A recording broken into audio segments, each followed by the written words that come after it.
Bobby, and you're watching Dante's Boxing Nation.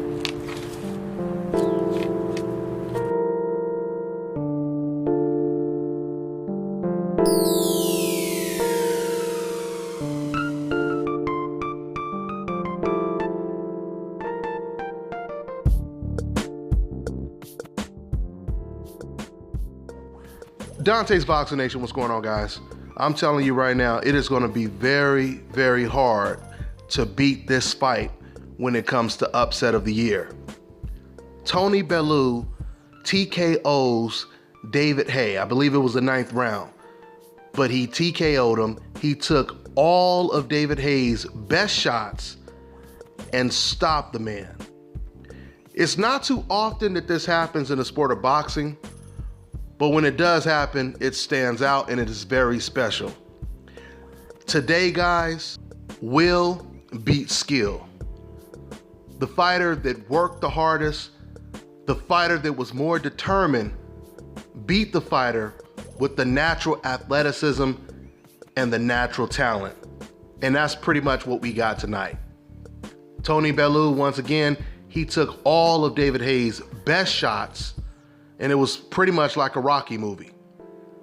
He took all of his best shots, rallied back, and he stopped the man.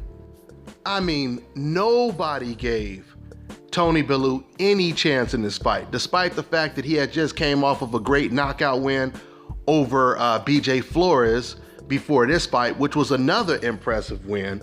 Nobody gave him a chance in this fight, for good reason too.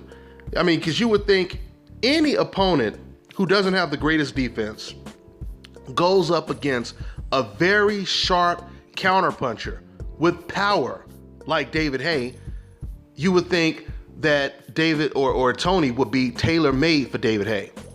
But no, because Tony was able to walk through all of David Haye's big punches. And by I guess by the middle of this fight, David Haye was spent. All them power shots he had threw, he was spent. And I think psychologically, Tony started to break down David Haye. You know, David Haye even said in the post-fight interview, he said, I've never been in this situation before. I never seen anything like this. I'm paraphrasing, but that's pretty much what David Haye said, which basically means he never seen someone able to walk through all of his punches and still come forward. This was a huge win for the Cinderella man, Tony Bellew. We got a couple Cinderella mans in the sport of boxing right now, and there's no doubt about it, Tony is one of them.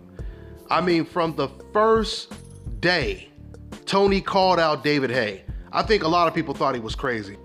And it's so ironic because it was so reminiscent of Rocky IV, when Rocky Balboa called out Ivan Drago. Nobody gave him a chance. And I say it's ironic because, of course, Tony Bellew, he starred in the last Rocky movie, which was Creed, which was a spinoff of Rocky. So this was huge, man. This was a huge, huge win. Tony was able to do something to David Haye that Derek Chisora couldn't even do. I mean, nobody, really. I mean, outside of that one loss that David Haye had a long time ago at cruiserweight, really no one was able to do what Tony Bellew just did to David Haye. Very impressive win. And who knows, Tony may be a better heavyweight than he was a light heavyweight. Speaking of light heavyweight, I guess this says a whole lot more about Superman Adonis Stevenson, because we know what Adonis did to Tony Bellew. And a big heavyweight like David Haye wasn't able to do it. So once again, congratulations to Tony Bellew. That's all I got for now, guys. I'm on to the next one. Hi, this is Brittany Madison, and you're watching Dante's Boxing Nation.